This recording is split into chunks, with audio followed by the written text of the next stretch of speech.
Welcome to Inside the Numbers, the RockDaisy Sports Performance Podcast, where we decode the data, science, and stories powering elite athlete development. I'm Ron McKeefrey, and in every episode, I'll be diving deep with top strength conditioning coaches, sports scientists, and performance experts who are driving the game forward using tech, insight, and grit. Hey guys, welcome back to Inside the Numbers. I'm your host, Ron McKeefrey, and this is powered by RockDaisy. Super excited to have Ben Creamer with us. Ben and I have worked together multiple times now, and just think one of the guys that I hold in super high regard in this industry, and how he goes about doing his business and the person that he is, but also the expert that he is. I'm excited to have him on to share. If you're new to the podcast, make sure you like, subscribe, share, all those types of things, just so you stay up with the latest episodes. And if you're new to RockDaisy, make sure you check out him. Hey man, appreciate you being on the show, making some time during the season here. Hey, it's my pleasure, man. Thanks for having me. Yeah, it's great talking to you. Ben, one of the things that I've always loved about you, respect about you, and there's kind of like in the music world, like you have the classically trained musicians, and then you have kind of the unorthodox musicians, and that's kind of your role in strength and conditioning. I mean, you're kind of a savant. You're kind of it's position, often necessity of kind of solving problems and finding solutions and those types of things. So it's not your typical kind of route to go overseas, get your PhD, become a sports scientist. But like I said, I've said this in other episodes. I mean, you and Andy Ward are two of the guys that, like, if I'm putting together the dream team right now, it's the guys that I'm putting on this thing. So talk a little bit about your journey, kind of how you kind of evolved into the sports scientist that you are. And again, I think the fact that you're a true practitioner makes you that much more effective as a scientist. Yeah. Well, yeah, thank you for that. It's, I didn't even know, 15 years ago, 20 years ago, I didn't even know sports science was a thing. That wasn't really even a term that was even, those two words weren't really put together as much. I had no idea, being my fourth year here at Washington, just looking back at the journey, it all kind of came from the inside out. So something I've kind of just done a lot of my life is I've learned how to be resourceful with things. So even talk about musicians, like, I wanted to play the drums so bad, right? I wanted to play in sixth grade. Okay, I can get the lessons, but no, we already have enough drummers. And so here's a trombone, right? I was like, okay, I'll do the trombone and blow the spit thing out. And I hated it. I'm like, okay, screw this. After sixth grade year, I worked a summer job, and then I went and bought my own drum set out of some guy's garage, and I dusted it off and I set up in my room, and I just grabbed the sticks and I would listen to different songs and I just try to play it. So I'd basically just teach myself how to play. Okay, this is what it looks like. I'm using this hand for this hand for this. And then, years later, then I started paying for churches and things like that. So I've always kind of would pride myself on, if I really want to know something, I want to learn something, then it's on me to go learn it, go figure it out, right? I don't need anybody to come take me by the hand and say, like, grab the drumstick like this, grab it like this. And so the same thing kind of happened in coaching. I'm like, if I'm curious about something, it's on me to go learn that, right? And if I want to know what I'm talking about, it's on me to have that credibility to kind of understand, all the nuances and everything to the most granular level, so I can explain it so that person can understand it the best. Because if I explain it just how it's in my head, then they might not get it at all. But if I know it inside and out, and I can teach it the concept, then that's really comes in the art of being able to portray something as opposed to just kind of pass on knowledge. Now I'm kind of putting my own spin on things. And so being a strength coach, working at Ignition, this all kind of started where, I was just wondering, like, okay, how do we know what we're doing and the program we're doing is like the right way, right? So what is this, going back to the books? What is the right way to do things by the books? Okay, well then we both know, good programming isn't necessarily a debate; it's a history lesson. Right. Okay, so let's go back and let's look at history. Let's other mentors or coaches that I know, successful coaches. Let's talk to them and see what was the right way to do things, and how do we confirm this? And so, what I found is so much of it was subjective. And okay, is there any type of technologies, right? And then that's why I got into Gym Aware. I'm like, oh, this is great. So now we're giving feedback to the athletes based on every single rep. So a set of 5 became 5 sets of 1. Now there's so much more intent and effort into every rep. based on whatever metric you're trying to pull, right? You're looking at just the bar velocity or power, whatever it may be. I'm like, oh, this is kind of a game changer. This is a unique avenue now where we can provide feedback. It's kind of seamlessly integrated into training. And then that kind of branched out to, okay, GPS, force plates. Can we quantify what they're doing on the field? And all this time, I don't really know sports science was a thing. And so, okay, now we have all this data. Well, great thing about Excel is that it'll do almost anything you want it to do. We just have to figure out how to tell it. And so then I went down the rabbit hole on the whole 200 to 500 EAF videos, which are awesome on YouTube. And I watched every single one. So over the course of 2 years, I really feel like I became a badass at Excel, right? I could take, this data, boom, I'm going to make leaderboards, this like that. Okay, let's like seamlessly integrate. Okay, with the data integration, how do I plug this data in? How can I report it out to other coaches? How can I make this nice and clean and efficient? Because that was one thing that early on, there's a lot of bottlenecks in sports science working with technology. Is like, okay, how do I set it up? How do we test it? Then how do we collect the data? Well, then how do you weed out the noise of what are the important metrics to look at? Then how do you report it? How do you use it for competition and for the gamification? But then how do you use it for training load management or to report to coaches or your bosses on how things are going or the progress of the team or the group? So all those things kind of came about through Excel. And then I'm like, okay, this has limitations when I got a bunch of data in here. Now we're getting a lot of GPS data in. And then I graduated to, Power Pivot now as a, Excel add-on. So we got bigger data, and then graduated to Tableau and then Power BI. I've just kind of always been about, I'll look and have other resources, but I know it's always kind of on me to kind of figure out how to do something, right? If I want to build this report, okay, let me see this report. I'm going to learn how to do it. And then the good thing about that is it may take a little bit longer. Sometimes it's quick, sometimes a little longer, but I can do that over and over again, or I can teach someone else to do that instead of just kind of copying. Oh, just send me that template. Let me just copy paste. But then I don't really know anything about it, So it's always started with the curiosity, and I'm still very curious about everything, about human performance, about strength conditioning, about everything that goes into it, the technical side, the tactical side. And so that curiosity kind of branched out into like, oh, these other technologies can give me more insight on things. And then that just kind of, goes down a rabbit hole now. Okay, what are better ways to report this? And then the art of it, like I was saying before, is you taking all this data. Now, how do I make this make sense to a football coach, right? This is just a bunch of numbers. How do I paint the picture and give them, simplify this down to like, what are the main like takeaways, right? If I were to summarize these 5,000 data points, whatever, how would you say this in a sentence? Right. And that became the tricky part. But I think, over time, you naturally kind of find those ways to do that. And I believe that's kind of where the art of the sports science comes from. And that's what's helped me, because like you're alluding to before, is this all kind of came from the inside out. So I was a coach first. Right. And so just working with athletes, I think naturally you're a teacher in that. And so now you already kind of have that line of communication. And so now when you're relaying this data, it can kind of come from the inside out, as opposed to me sitting with a lab coat and being like, you rest this guy based on these numbers. There's so much more of a human element in there. 100%. There's a lot to unpack there. I want to talk about visualization. I want to talk about, communicating it to the athletes and the coaches. You mentioned a bunch of tools in there that you've used through the years, and what tools are you using right now? And what's that arsenal, of diagnostics and testing that you're putting together for a Division I football team? Absolutely. We have EliteForm on all the racks. So, all the, Olympic lifts, core lifts, we're getting their power measurements. We did all the 1080 sprints. We got 4 of the 1080 twos, 3 of the 1080 ones. So we're doing more than just our speed work. So we're doing in-season speed work. We, every week on Tuesdays for our starters. Our development groups hits it later in the week. But whether it's, starting at a 50% velocity decrement, at 10 yards, we're just tracking it through the year.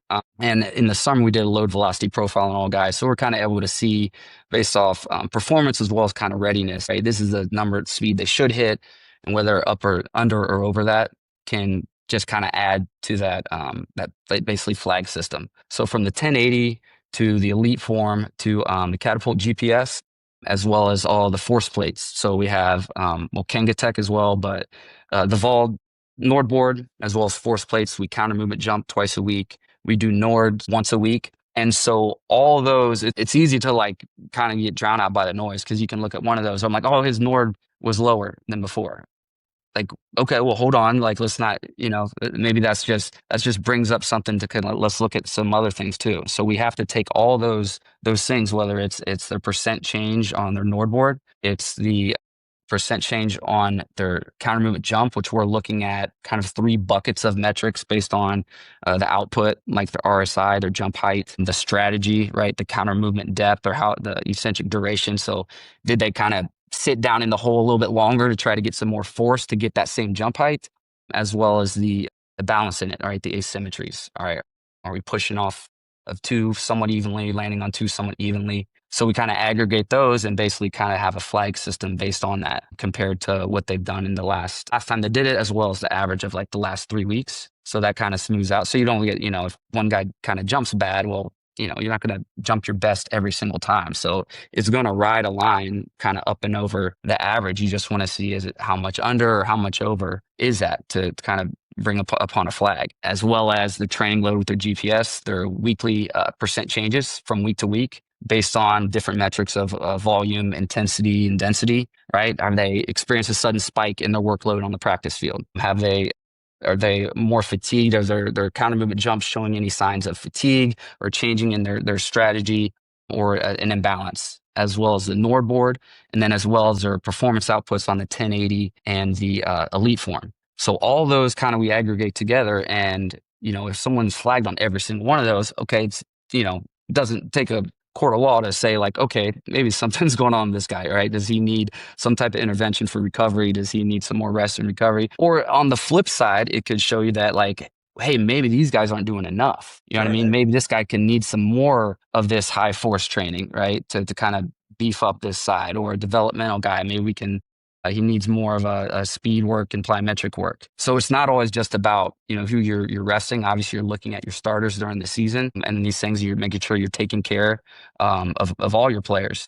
But taking care of the core group of guys as far as needing rest and recovery. But then for a lot of your developmental guys or your guys in your second, third string, a lot of it comes to, are they doing enough, and making sure we're kind of raising those levels as well, keeping them safe and recovered, but also knowing that, okay, so, the chain of event happens. If one guy goes down, well, someone else has to go take those special team reps. Someone else has to go take those reps. And so it shifts the workload of everyone else up. And so you kind of have to plan for a worst case scenario in ways. And that's another way that we use all that technology. Yeah. So when Ben talks about making it make sense to the moron bosses and strength coaches and things like that, that's me. He's talking about me and how he had to take all this stuff and make it make sense to a guy that freaking didn't know how to turn on a computer, basically. But to that point, I mean, I think you talked about a bunch of tests. You talked about a bunch of diagnostics.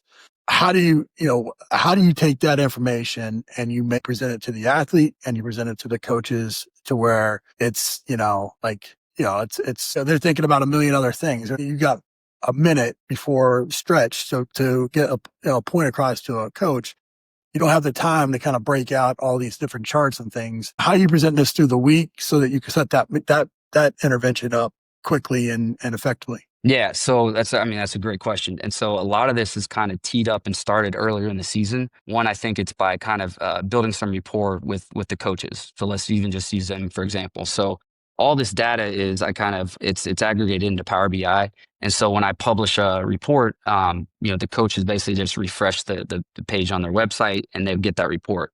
But before that even happens, so with our special teams coach, for example, I've kind of already gone up and kind of showed him, he wanted to see based on special teams period, right? What are their just max speeds, right? Just a simple report. He wants to see max speeds on special teams periods to see, okay, is that guy, what percentage of their max speed are they hitting, right? Or is this guy falling off? Is he sandbagging, right? Or he needs to expect, can I rely on this guy being at this point? If I got this hang time at the punt, I need to be able to cover this distance. Right. So naturally, so you want to see that. So meeting with him, kind of explaining, hey, this is the report. This is how you navigate it at 6 p.m. or 7 p.m. after every practice, just hit refresh. and you can go to that date and select. So I'll kind of work with them individually. So that's already kind of teed up. And so you just feed it data. That's the great thing about it once you already have it built. So we already kind of start that later in the season. So one, you get to kind of modify how that data is visualized for that individual. So if he likes looking at that a certain way, if he wants to see a bar graph or just the numbers, so I can have that teed up. And that way it's just way smoother once you get in season. It's not like, hey, wait a second, what's this? And we're like, in week 3 or 4 of the season, and we just like, oh, you didn't know what that was. I thought you've been looking at this for the whole summer. And so kind of earlier on, you build that rapport with those guys. And then, yeah, you have to basically find the little nuances, how they like to receive that data. Yeah, I think it's one of those things where, there's 3 ways to learn, right? There's auditory, there's visual, which is what RockDaisy and all these different visualizations and things like that, make it easy for you to quickly be able to pull that up or have a coach refresh or to see things. And then there's the kinesthetic side, right, where they have to feel it, or there has to be that connection. But one thing that I always appreciate about you, and I think this is because of the way that you came up through the profession, is your ability to kind of make it relatable, right? I still use to this day the YouTube video of the NASCAR pit, the Formula One pit stop, or you talking about like how men lie, women lie, but the numbers don't lie, things like that I think are little snippets that make it, so that the athletes buy into what you're saying. We would always, when we were together, we would always have a Friday meeting where you got up and you talked about different aspects of what we were testing and why we were testing it, and that education piece of putting the time in the off season makes it so that those in season conversations go a little bit more smooth. And like you said, it's not always that we need to pull back. A lot of times it's like, we need to do a little bit more, with this, Mm-hmm. with your day to day. I mean, obviously now it's just, there's a lot of aspects to this, right? There's the monitoring, the collecting, the output, the collecting, the interpretation, the communication to stakeholders and all that. How do you see a sports science department ultimately being built, for programs? Like, how many people do you think that actually ends up being, and, and how does that function within the kind of current structure of a strength and conditioning department? Yeah, that's a great question. Even like you said before, I just think it's in the relationship piece. This is a relationship business we're in. And we're working with human beings that all have their own unique strengths and weaknesses. Even kind of your question earlier about, reporting things to athletes is sometimes I'll utilize the emotion of them. Like, I know these 2 linebackers who return to play are kind of competing with each other based coming from the same injury. So I'll send them with the max speeds work practice. And just same thing we used to do with our linebackers, all right? They just talk a bunch of crap back and forth, and they would compete with that. So it kind of fuel the natural emotion of things. And so, and taking that human element into account, right? And so we build a sports science team. One thing I want to have some practitioners that are kind of on the ground, integrated with the groups, with the athletes, one, to build that relationship. Obviously you have to have someone oversee that, but and work in conjunction with strength conditioning and sports med. To me, it's one message. It's one thing, right? We were trying to, yes, they would, sports med would say things in a perspective of, we want to keep an athletes healthy. Coaches would say things in a perspective of, we want to win games. Strength coaches would say things in perspective of, we want you strong and resilient, right? It's the same thing, And so I think bringing that all together, I'm like, hey, listen, we are all saying the same thing, right? And instead of this siloed kind of tug of war, I think centralizing that is a great start. I think having a department of 3 to 4 people, you have a couple people on the ground, because there is a lot of day to day, and handing out the GPS, setting up the beacons, time stamping definitely takes someone. So having 2 to 3 workers that are as well practitioners. I would want someone that's well versed in strength conditioning as well, where it's not you're good at Excel or you're good at a computer. I would want to look for good personal skills, because a lot of this comes is not just from one person, but I want to, you're relaying this data. You're letting the athlete peek what's under the hood, So it's a lot of times, this is them. You did this, I'm not like sharing with you something I created. It's like, you hit that top speed. So it's my right to go kind of gas you up now, and like take my coach motivation side now and be like, bro, you hit 22 today. All right. And the best thing, you didn't do it on a flying 10 sprint unpadded. You did it with shoulder pads on a pursuit drill in practice, or when Rome Odunze hit his all-time top speed in a game on a route. I'm like, that's ideal. So you got to kind of have both sides of things. Okay.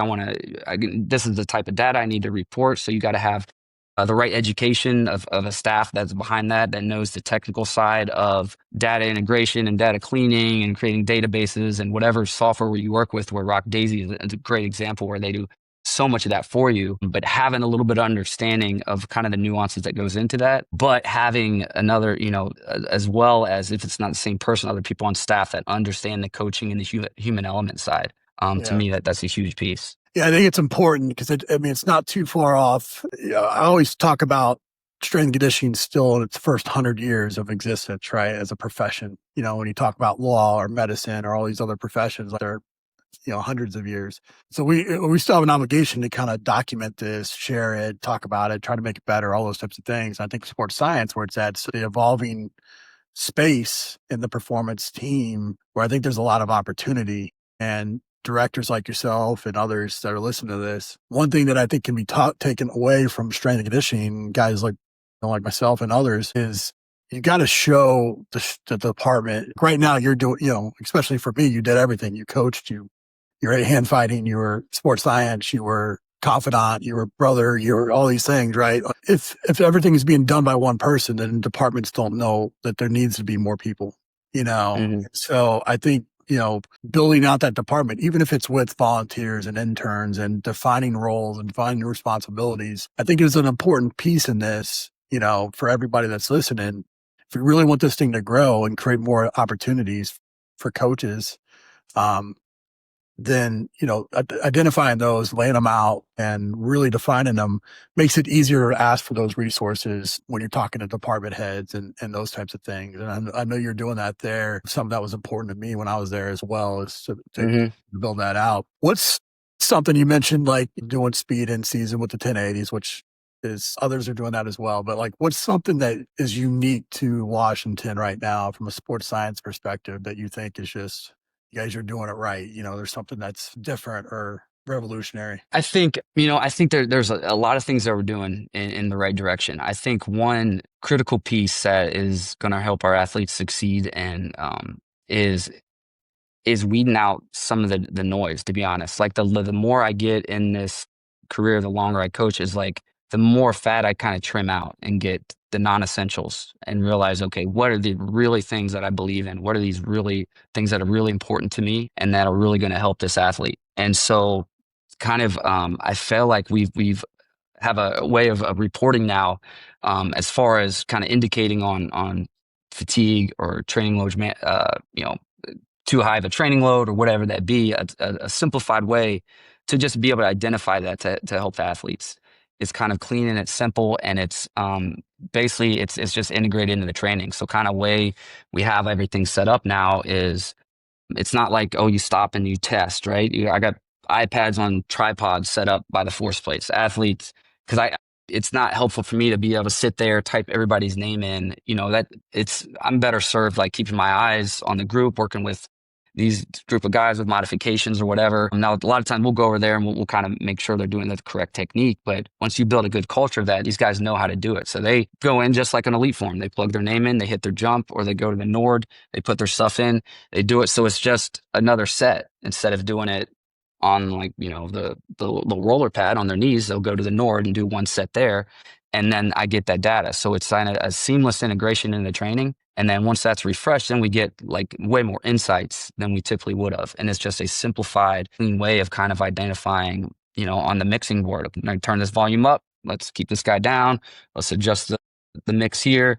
This guy needs a little more on the right here. So it's been able to kind of just clean up and get rid of a lot of the noise, which I think that just comes with experience. And I think it's very unique that we do train, a lot of guys do it, right, to train speed in season, but the way we do it with essentially kind of load velocity profiles is that now you're also able to get some readiness out of that as well. Yeah. So we want guys to compete, but now we can kind of see, just like at a bar velocity, or you're doing I should be hitting this at 1 meter a second, but I'm getting buried. All right. So let's lighten that up Okay. And so we're hitting the velocity we want to now. So now we can sharpshoot on all aspects, not just in the weight room with core movements or Olympic movements. Now we can do it with sprint. We can do it, in horizontal forces, whether you're decelerating, accelerating. So I think now we can just expand that whole load velocity profile out to be able to sharpshoot in more aspects than just, moving the bar. Yeah, it's good. With where the field is going, where is an area of interest that you're kind of focused on right now, and something that maybe you guys aren't doing that you think sports science is headed that direction? Man, to me, the one missing piece, and we've had this conversation before, is a movement analysis. And we have some good technology, right? You have you can kind of look at joint angles, but to me, it's like, movement is global, right? We operate in a 3D environment where there's ground reaction force, there's mass and momentum, and all of a sudden, if I get someone to lay on their back and I measure the angle of this or that, that's more cadaveric anatomy. That doesn't necessarily mean that's how he'll function when he's upright on a football field reacting to something. So I was, without, Dari, or, if is there a way to have a movement analysis? That's kind of where my interest is. And I love the stuff they're doing now with video, Yeah, putting like kinematic data to the video that yeah, we export around in. I think all this stuff now with AI, it just kind of it's hard to keep up with, to be honest. But that's the exciting part, is to see where all this stuff is going to go and how much sharper and seamless it can be, especially on the side of movement analysis, because I feel like that's a piece that would be really nice to be able to quantify, and integrate with everything else that we're tracking. yeah. I think that I agree with that 100%. I think that's where I've done a lot of work with output on measuring range of motion. And I agree with you. I mean, Dari is nice, but like, how many times are you in a lab type setting and have the time to put these, these motion capture markers on people and those types of things. Hmm.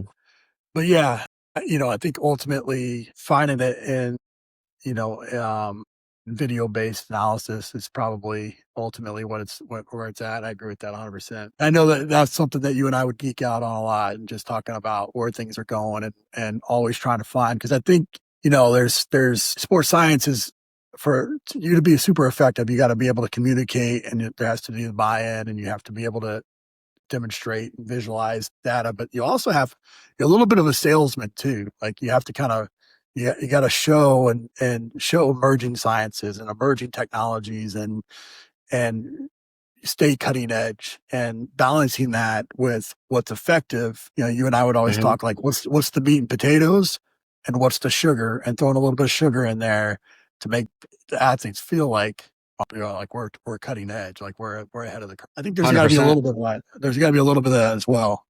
Well, man, I You're right. appreciate you doing this. Yeah, go ahead. I was gonna say, you got your truth and your trend. The bad thing is that a lot of times the truth doesn't get me hits on, social media. So trendy things sometimes are trendy for a reason, and you're right. There's got to be some legitimacy behind it, but yeah, there's got to be a cool factor too. Yeah, I think that's important. I think it's important in strength and conditioning. I think it's important in sports science. I think it's important in even what you do on the football field. I think kids want to, they want to believe that they're getting trained the best. They want to believe that that people are researching how to get them better as much as they're trying to do that for themselves. I know Hmm. you do that on a daily basis. You mentioned social media. What are some of the other, if you're not following Ben on Instagram, it's probably the best place, I would think, but how can people stay up with you and what you got going on? Yeah, Coach Ben Creamer on Instagram. It's the only one I have. I might get Snapchat just because my daughter has it now, just to keep tabs on her. But now it's Coach Probably a Ben good Creamer. idea. Probably a good idea. I should. I appreciate you, man. Thanks so much for doing this. Hey, my pleasure. Great talking to you, Coach.